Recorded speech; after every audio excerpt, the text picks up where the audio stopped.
Hey, and welcome back. I know it's been a long time. You may be able to tell very, very readily that I've been putting off making this second part video, but I think that it's maybe rolled around to time, so let's go ahead and dig in and talk about it. The last video that I made pertains to the same topic. The first video that I made, I discussed religion, I discussed my own personal journey in religion, what it is that I believe and why I believe it. And the Cliff Notes version is something to do with I had first gotten into Christianity, and that was somewhat because of my father taking me to churches when I was young. But somewhere along the lines, I kind of fell out of it.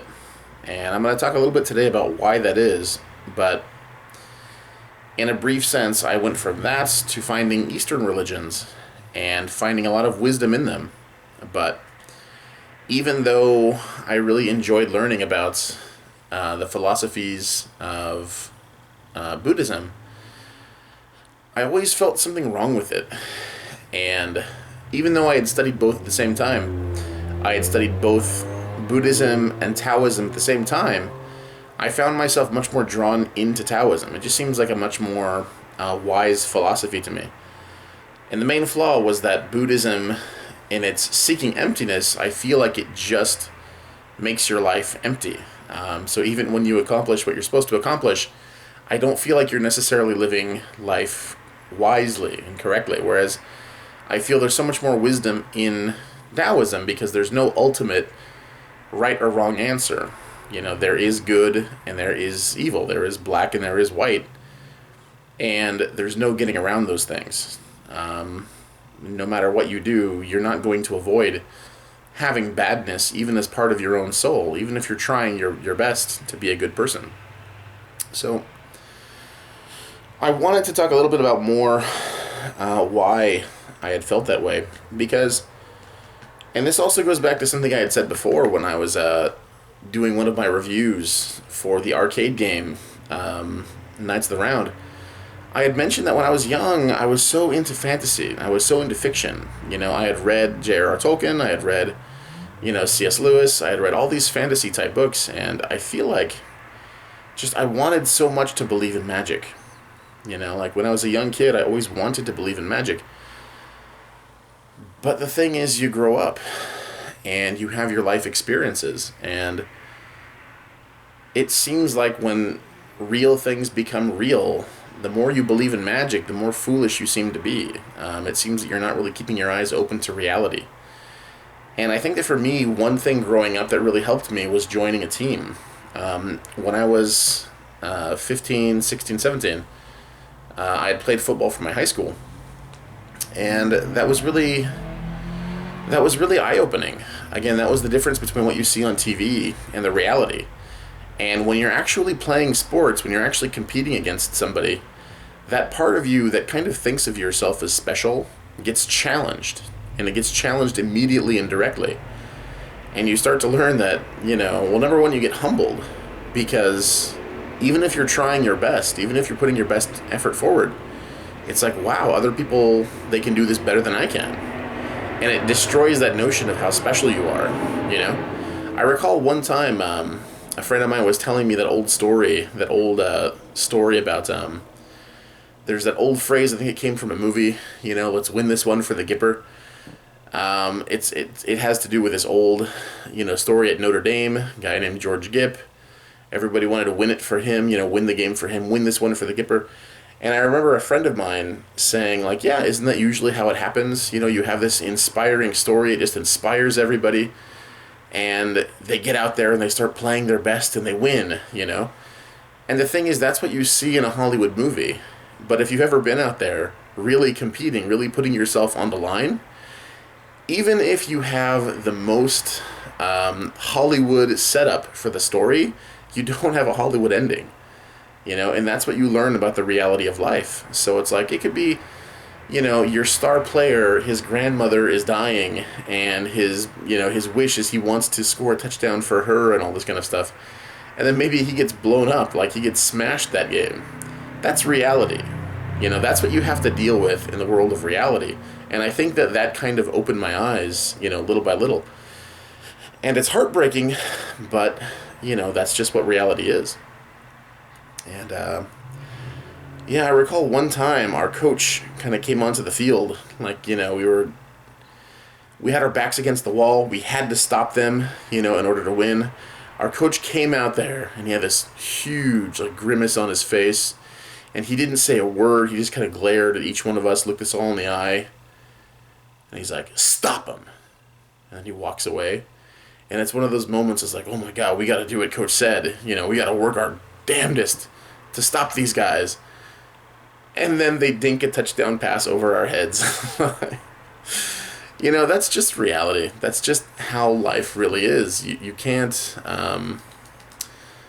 I guess what I'm trying to get at is there is this reality that's often painted by what we see on TV all the time. And it's so hard for us to go, from that to what reality is really like. So what I wanted to talk about is the void, the abyss, the sad things about life.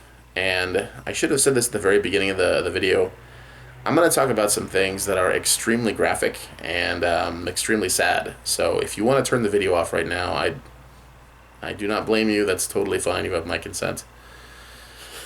That being said, a few things. I think it was sometime last year when I had discovered the website LiveLeak. Because most of us, we watch YouTube, and I watched YouTube for a long time, and I finally, because some other video that was on YouTube, took a video from LiveLeak and kind of spliced in some things, and I'm like, what is this LiveLeak thing? And LiveLeak, it shows videos in their complete reality, and one thing that you notice is just how awful things are, or how awful things can get, And I saw a video on there, well, I saw a few that were just extremely, extremely disturbing. And it drew to my attention very, very clearly. Now, again, this is not the first time, in my entire life, but it kind of reinforced something that I'd already been thinking for a long time. We watch movies all the time. We watch people getting killed all the time. We see people getting shot, blown up, all these things all the time. How often have you seen it for real? And thankfully, it's almost never. In fact, it probably is basically never. Okay, it's almost never seen. The only time you might see somebody getting killed is if you're watching something live. Like a police chase or something like that, and a car, gets spun over, or the police have to shoot the driver, or something like this. But most typically, you don't see any real murder, right? You don't see any real killing or something like this. And one of the videos I saw, it just shocked me so much. It was the video of this grown man, and I think this is in Brazil, somewhere in a restaurant. It was just, one of those stationary cameras, that recorded this incident where he took a knife out of some satchel, and it was a big butcher knife, and he stabbed a girl. This girl had to be teenage. She was really tiny, and it was just so brutal. And as I said, we're so used to watching stabbings and killings, but there's a world of difference between seeing the real thing and seeing what you see in the media all the time, right? Because the media conditions us to it, that kind of violence, in a way that we don't even think about it. We don't really care about it. You could see a person stab another person with a sword. You don't really care. In fact, a few years ago, on that show, The Game of Thrones, there was the Red Wedding, and it shocked a lot of viewers because it was super violent, right? And I remember it didn't shock me so much because I was one of those few, let me just nerd brag. I knew what was coming because I had read what happens in the Red Wedding many years before. And when I read it, when I was reading what was happening in the book, I was like, oh my God. when I saw it years later, because I knew it was coming, I wasn't terribly shocked. And in fact, there was a couple of parts when I was laughing. Because, well, especially at the end, when two people's throats get cut and they immediately fall to the ground. And it's like, that just lets you know what you're watching is a Hollywood stabbing. That's not real life. You know what I mean? Like, even if you cut somebody's throat, they don't just fall on the ground and die immediately. They probably hold their throats gasping in pain, as blood spurts out. But that's Hollywood, and that's what we've grown accustomed to, And we grow these really weird attitudes about that kind of violence, But it had taken so many years of me watching all these things, and finally I saw a real stabbing, and it was just disgusting. It leaves you with this horrible feeling in the pit of your stomach, Especially because that particular scene, it was a big grown man stabbing this young, pretty, girl, and I couldn't hear their words. I think they're speaking in Portuguese. I couldn't understand why on earth he would do that, but it was just... It reminded me. It took me back to like the time. Well, let me set this up like this. Sometime last year, last school year, I had a student in one of my classes who, now this girl is young, very smart, very pretty, very bright. I really like her. She's a really good kid, and I think that she's gonna, grow up to be a very smart woman. And she kind of reminded me of how when I was in my younger days, I did what a lot of us do, which is we go through different phases, right? And the topic of discussion that particular day was, what do you want to do? And she said, I want to be like, a police forensic specialist, or the kind of, person who researches and details like these criminals, And I immediately, and I mentioned this to the class immediately because it just stuck in my head. There's that phrase from Nietzsche, which is, I'm going to paraphrase, but it goes something like, if you stare too long into the abyss stares back into you. Meaning that if you look at, horrible things, the horrible side of life too long, it kind of stays with you, it depresses you, it makes you feel that way about life. And it was a young, bright, cheery girl, and I couldn't imagine her wanting to, know what goes on in the minds of serial killers. Because I'm thinking that maybe she just has that Hollywood sheen in her mind, In her mind, she's thinking that, ooh, Hollywood, bad guys, they're just, they say interesting but creepy things. It's like, it's like going into a scary haunted house, movie, and it's fun. But the reality is there's nothing fun about it. There's nothing fun, there's nothing cute, there's nothing, good about it. And the reason I had thought that was because I also went through a similar phase. I wanted to learn about evil. And I think it was when I was about 23 or 24. So back in about 2003 or 4. There was a trend going on at the time, and it's still there today, but it seemed like back then, back in the early 2000s, there was this trend of all these bookstores or book authors and publishers. They like to make lists, the top 100 this, the top 100 that.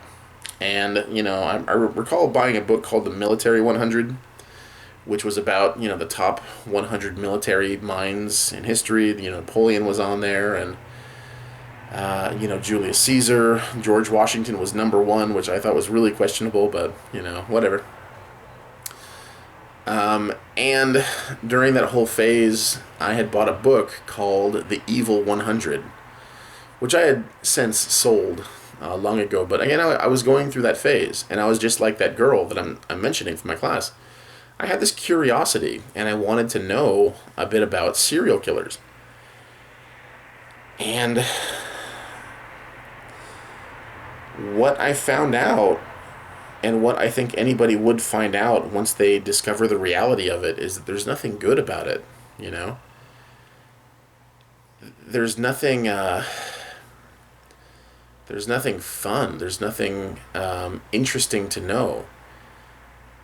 It just makes you depressed that these people really did these things, and it's not a movie. It's not something that you can turn off. It is reality. Speaking of which, I think everybody has reasons to be depressed. Because if you're really paying attention to the world, whilst I think, my theme of the yin and the yang, half the world, or at least, one part of the world is positive energy and positive things. One half of the world is negative. And it's just, it's not the kind of thing that you just, again, I'm trying to explain this the best. Like winning and losing, right? At the end of a game, you see one team cheering and one team feeling agony. Those two things are there, so even if you're a sports fan, I think sports and competition is the best way to view the world because it's real. It shows you reality. You can't get too cocky thinking that because you had one victory, you'll keep on winning. It's a constant struggle to win because the possibility of losing, the possibility of failing is always there. Well, for me personally, my life began with a tragedy. And again, I don't like to mention this too much, but, I'm on camera, so I may as well go into things in depth. My mom took her life when I was 3 years old. And she did it when I was there and when my older brother, who at the time was about 4 or 5, were there, in the house. I don't recall anything because I was 3. In fact, the only thing that I remember was when police came to our house. Remember, me and my brother kept pointing to the gun and saying, "Ooh, he has a gun. Look, brother." By the way, I used to call my older brother. Look, brother, he has a gun, So I don't recall ever seeing my mom. But it really, really affected my brother, my older brother, because he saw her on the bed, covered in blood. She shot herself. And, as my life has unfolded, I noticed there are things about me that could have been improved. I think that I'm kind of half the person I could have been if I would have had that mom in my life. Luckily, I had a fantastic dad so that I could actually grow up and, accomplish the things I wanted to accomplish. I had that strong kind of male backbone, guiding me through life and through dark times. But I didn't have that emotional side. I didn't have and I think that that's what women do. I think that they draw on our emotions. They make us happy, they make us joyful. And I just didn't have that growing up through my life. I was much more rational. It was me, my older brother, and my dad. It was a bunch of guys. So all you have is this rationality. And that can be very, very depressing, because that's what men do is they fight, they compete. And when you're not the top dog, it's very clear, and there's nothing that you can do about it. If you're a loser, you just stay a loser. You know what I mean? So it was very depressing in certain ways growing up. But that for me was my void. That for me was the abyss. And to this day, that blackness, that bad part of my life, it's always there. And it's never going away. Ever since I was 3, I lost my mom. And growing up, of course, I wanted to know what life would have been like if I would have had that mom, if I would have had that female influence, hopefully a positive female influence, letting me know that I'm like a wanted person, letting me know that I'm loved, in a way that a man really, I don't say can't, but just doesn't do as well, So, getting back to what I was saying about evil, when you look the void in the eye, it's extremely depressing because there's nothing that you can do to counter it. It is what it is. And so when I bought that book, The Evil 100, of course, Hitler's on the top, and, Pol Pot and Stalin and all these, evil people that you've heard of. probably the one that affected me the most was, it wasn't some of the grosser ones like Ed Gein or, Jeffrey Dahmer, because I kind of knew a little bit about them, and I knew how grisly their stories were. There was a person that I'd never heard of, and may or may not have heard of this person.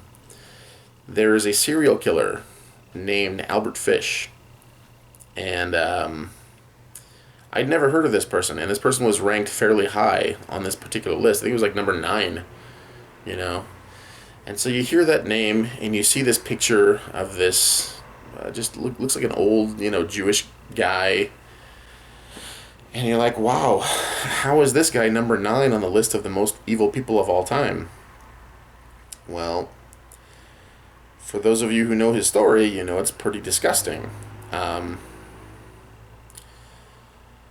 Yeah, well, as I say, this is going to be a kind of a depressing episode, but let's just go ahead and get into it. I was really horrified to read the details on exactly what happened with Albert Fish, and I'm going to talk about them now.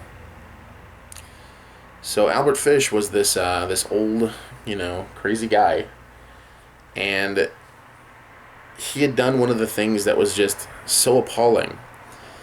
If you ask anybody, what's the most horrible thing that you could think of, as far as one human being doing to another, probably, the worst thing that comes to most people's minds is attacking somebody who can't defend themselves. So children, right?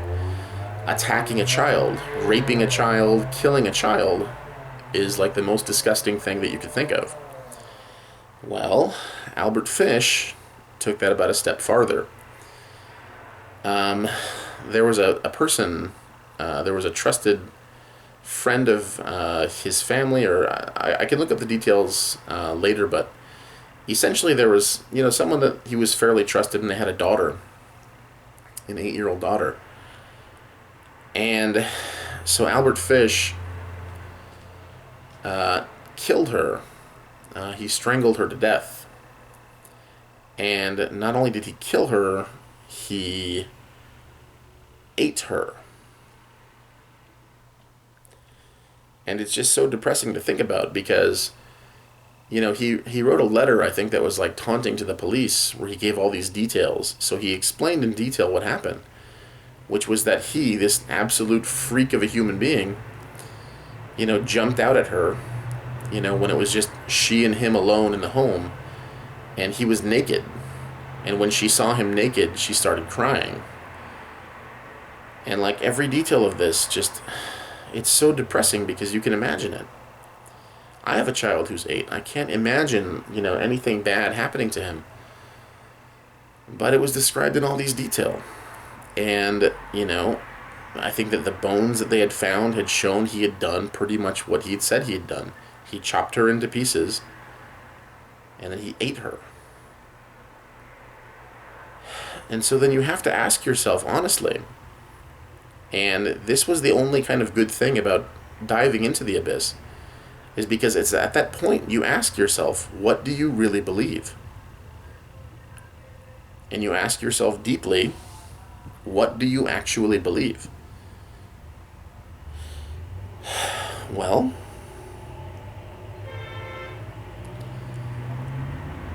for me personally, it was extremely hard to hold on to any Christian faith.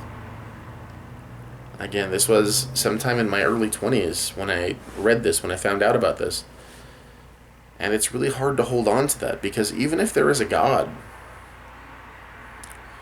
the very best that I can say is, the only thing that I could say is just, you have to be agnostic about it. You don't know if there is or not. If you believe in God,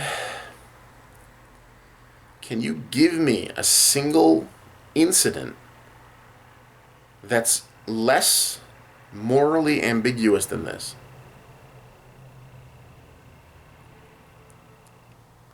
So, for example, there'll be plenty of times when, the words somebody says, they might offend somebody, but there's this question between offense taken, offense given. Was it a bad thing they said? Is it just your perception of them being bad? There's some sort of moral gray area. There is zero moral gray area in regards to Albert Fish. So then you have to ask yourself 100%, do you believe that there is a God? And if you do, what does it matter? There's not a single moment, as I said, in this story that's morally ambiguous. What he did was atrocious. Like, any word that you use to describe it does not describe it enough, you know? He killed and he raped and he ate a child, and there's no moral ambiguity. So if there is this God who's all-seeing, all-knowing, he doesn't do anything. He doesn't stop it. If he knows it's going on, he doesn't, if he knows that some horrible person's about to do a horrible thing, he's not going to stop it. And that's just reality. And it's really hard to hold on to these lessons, but I don't see any point in living your life, I don't see any point in living your life just lying to yourself, saying God is great and God is great and, he does all these great things. Yeah, well, he doesn't step in even the most unbelievably unambiguous times. He doesn't step in. He doesn't help anybody. So if he's the one who breathed life into us, okay, maybe so. There's many things about the universe that I don't know. But I don't really see the point in praying and worshiping a deity that literally doesn't do anything, to help anybody at any time. I think that people are on their own in the universe. And that's just what I believe. Now, when I first heard that, I was very depressed to think about that.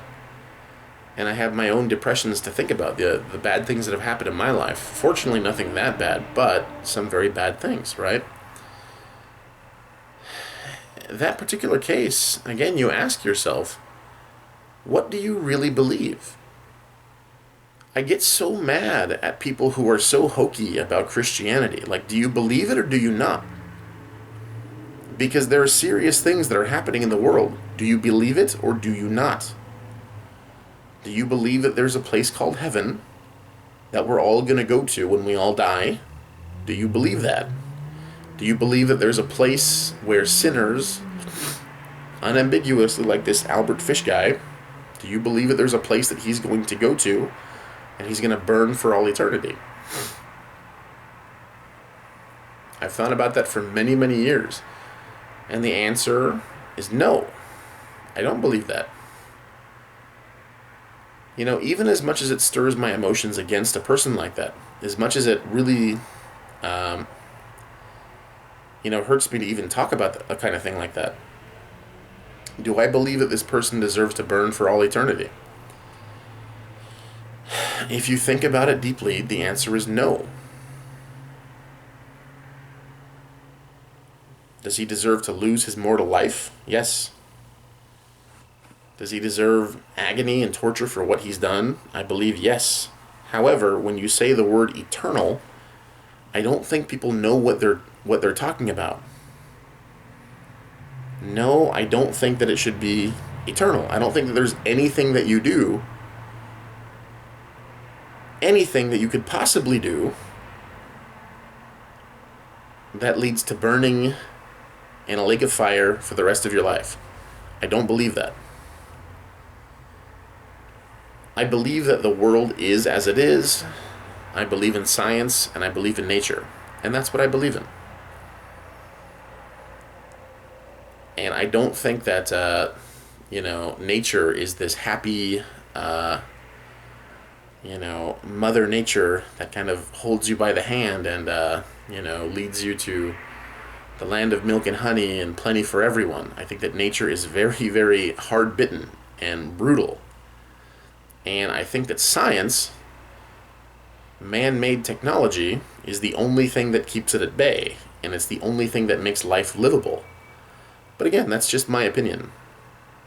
As for, heaven and hell and things like that, no, I don't think that there's anything that you can do that'll put you on a path to eternal happiness or eternal damnation. I just don't think that there's anything that humans can do that could lead to either one of those things. I think that we have our human life, and everything that's mentioned in the Bible, I take as something of a metaphor. So when they talk about hell, look, that kind of horrible person, there's not. That's the heartbreaking thing about it, is there's no perfect justice for him, He can, hopefully people track him down, they find him, they kill that person, but it can never make up for the things that he did. And unfortunately, little girls like that and little children who have been abused or killed, I don't think that there's a place that their killers are going to, face punishment forever. And that's super heartbreaking. In fact, that's part of the void that I'm talking about. There is real happiness, but there is real pain in life, and it's not a joke. So why am I mentioning all this? And what is it that you believe, as far as, the void? Because it sounds very depressing. It's taken me many, many years to sort these things out and to really assess what it is that I believe. And I think that I can encapsulate it if I mention it or talk to you about it like this. Okay, so if I give you a question, and I've done this with my students, ask the question, is America beautiful? Okay, you probably have some light thoughts off the top of your head. Is America beautiful? Well, yeah, it's beautiful. There are places you could point to that are extremely beautiful. For me, Pikes Peak was one of the best places I ever lived. Pikes Peak, Colorado Springs, which is next to Pikes Peak, the mountain. So you had beautiful views every single day. Hawaii was completely beautiful. The beaches that were there, even here in California, there's many beautiful beaches, many beautiful forests. Yosemite, the Grand Canyon. There's so many places that you can point to with evidence to say, yes, America is beautiful. Look at all this evidence. Look at all these places. But the thing is, at the same time, you can say, no, it's not beautiful at all. And you can point to places like, landfills. You can point to all the disgusting garbage that we've created. You can point to places in cities, like Skid Row here in LA, that it looks like a zombie town. It's trash all over the floor, human feces all over the floor. Homeless people drugged up, walking around like zombies. You could answer the question, the same question, absolutely the opposite, with evidence. So that's the thing, is you have to realize it's bigger than the size of your question. The size of my question was, is it beautiful? It's it both is and it isn't, and there's proof for that. So no matter which way you think, there's evidence for both sides. So when discussing the void and when thinking about the void, I think that what happens is people get into a mindset where they think it's kind of binary like that. It's just one of two things, right? The world is great or the world is horrible. Well, the void is a part of life. The abyss is a part of life. I think that what people confuse is life itself is not the void, right? Life or the world itself has the void in it. You can point to those horrible things. But at the same time, can you not point to good things? Are there not good things in life? Are there not friends? Are there not family? Are there not, good experiences that you've had, good conversations that you've had, good times that you've had? Are those things also not real? They're both real at the same time. And so what I think that what happens is, for many people, when they get depressed, what they do is they're conflating the fact that the void exists, and they say that the void is reality, the void is life, only bad things exist. And I think that that's kind of a mistake, because for my case, this sounds kind of weird. This sounds kind of odd, but I've learned to take comfort in the void. I've learned to appreciate the void, because the void allows me to know that my life, number one, has great worth, and number two, it proves that the good things that I've done in my life, or the good things that I can do in my life, they validate the perspective that the world is not just the void, So like the Peter Pan aspect of my life, the boy who doesn't grow up, I get to do whatever I want. I get to play all the games that I want. I get to sit here and expound on SNK all the time like I love to. I get to spend time with my kid. I get to see my son growing. I deepen the relationship with my wife. We've been married for a good, 12, 13 years. And it seems like we're only now just kind of getting to the point where we're really clicking on all levels, And because my father is that slow, patient person, and I see his relationship with his current wife and how good that's going, I can see glimpses of my future, and they're beautiful. And so, even though I am this kind of Peter Pan guy, because the void is there, I can tell, or it demonstrates to me with 100% certainty that my life has meaning, and that my life has undeniable goodness in it. I'm not contributing to the void in any purposeful way at all. I've never hurt a child. I'm not a drug dealer. I don't steal.